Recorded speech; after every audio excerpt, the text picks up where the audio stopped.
Hey, good morning. Patricia Murphy here. It's Saturday. This is Seattle Now. Today we're bringing you the best from the KUOW Newsroom. First, Washington State is home to one of the largest communities of Lao refugees in the country. For decades, people from Laos who got a deportation order were able to stay in the U.S. That's because Laos wouldn't take them back. Now, under pressure from the Trump administration, those deportation flights have picked up. Gustavo Sagrero has more. Hey, walk. About a dozen friends and relatives sit on blankets on a stretch of grass, snacking on chips and soda. We're in Tacoma, in the mountains out. It's a warm May day. They've gathered outside the barbed wire fences of the Northwest Ice Processing Center. This family is hoping for the release of Kai Sangdara, she went to go change into her Crocs. an uncle, dad, and grandfather to this group. She found a key and she's digging a hole into the detention center right now. Sangdara is from Raymond, a coastal town in Pacific County. Sangdara's eldest daughter, Melissa Ekapan, says many Lao people moved there as refugees of the Vietnam War. With the cannery and logging jobs, she said it was a good place to start a new life. And then being able to live off the land, whether it's fishing or hunting or clam digging. So they've been able to do that. And it's not as hectic as the city. So I think it was a little bit easier for them to adapt to. Ekapan learned a lot these past few weeks about her family. They hadn't talked about their history like this until now. Her dad, Sangdara, has a decades-old deportation order that was basically put on hold because Laos refused to take back most deportees. He was still required to regularly check in with ICE once a year. Then, ICE sent a letter asking him to come in an extra time back in March. Ekapan tried to go in with her dad. They told me no, that it was just a check-in. 15 minutes later, he walked out in handcuffs in front of me and my children. And so we've been navigating since then. During this whole time, Ekapan was facing a crisis of her own. She was being evicted from her home where she was raising teenage daughters. She was fighting to keep both her dad and her house. Her extended family is a mix of different immigration statuses. Ekapan is a citizen, born here, but her cousin, Kamchan Pansasai, is not. He also got a similar letter from ICE around the same time, but got legal help to avoid being deported to Laos, a place he's never known. I mean, we all came here as babies, so it's kind of, you don't know anybody over there. Sangdara, who's in detention, arrived in the U.S. in 1981 when he was 8 years old. His family fled Laos because his dad and others worked alongside the U.S. military there in a secret war against communism. He eventually got a green card in the U.S.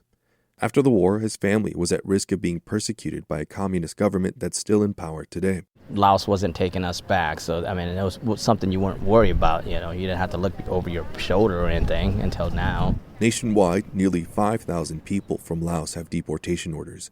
These are people who had a green card but then committed a crime that was a deportable offense.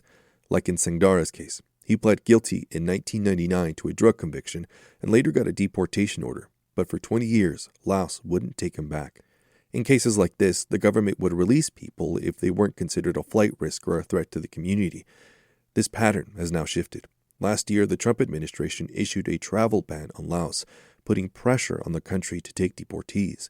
President Trump's successful efforts in deporting people to a third country also played a role. But then now, I don't know, things all changed. And then from what I understand was Laos government didn't want their people to get deported to some other country that they're not from, So they're like, all right, we'll take you guys back slowly.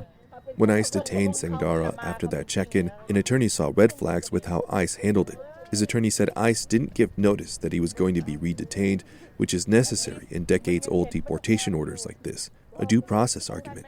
Sangdara's previous conviction also got thrown out because his lawyer discovered that he wasn't told the immigration consequences of a guilty plea at that time.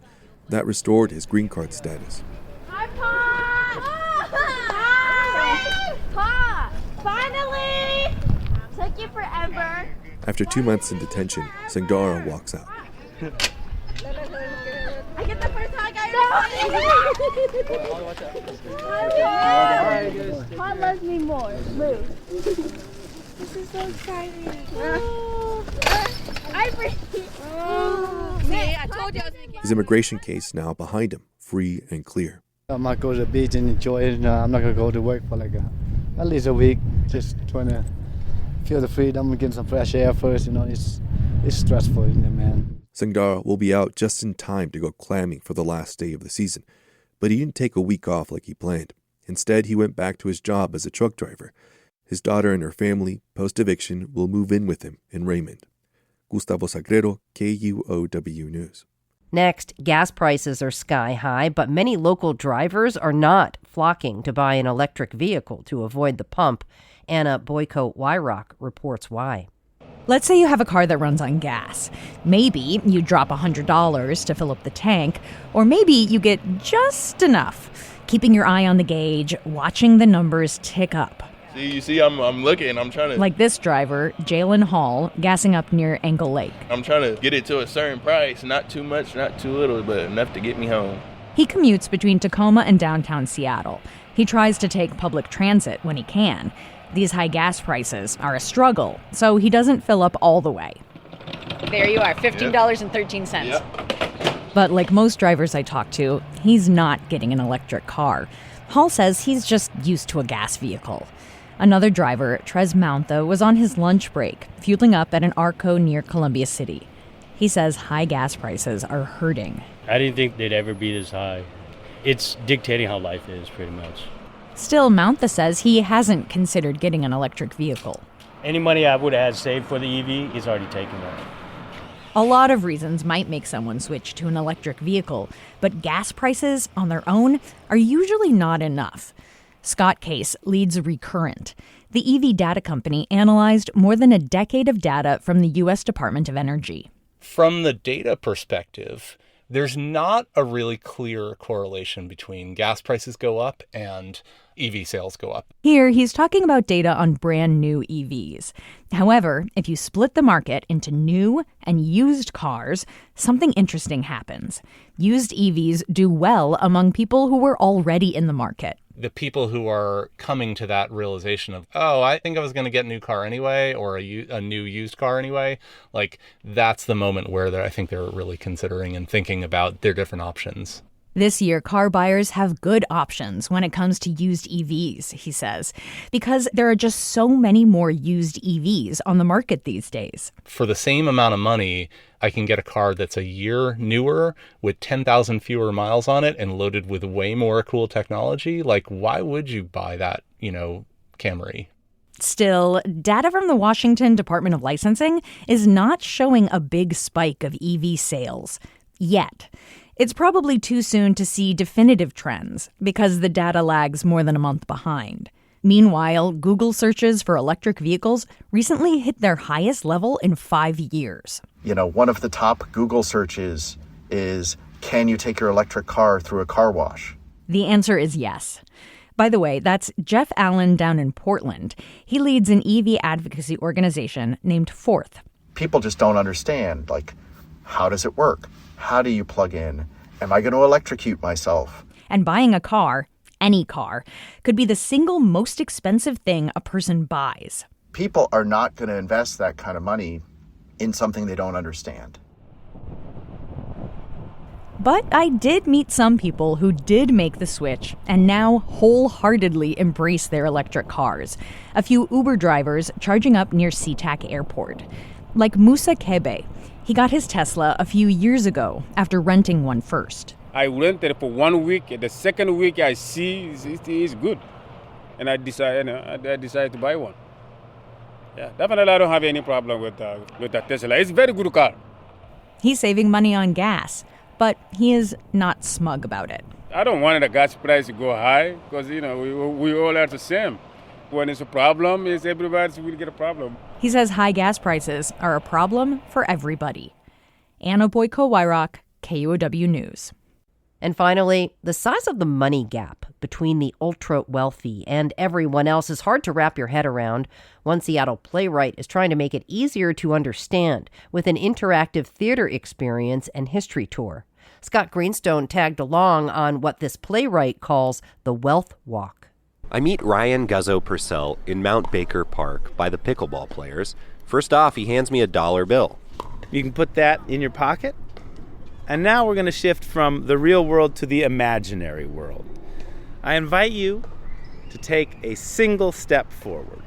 We're about to go on a sort of immersive theater history tour. I want you to imagine Purcell wrote it during the pandemic. feeling dissatisfied with viral videos he saw illustrating massive wealth with abstract metaphors.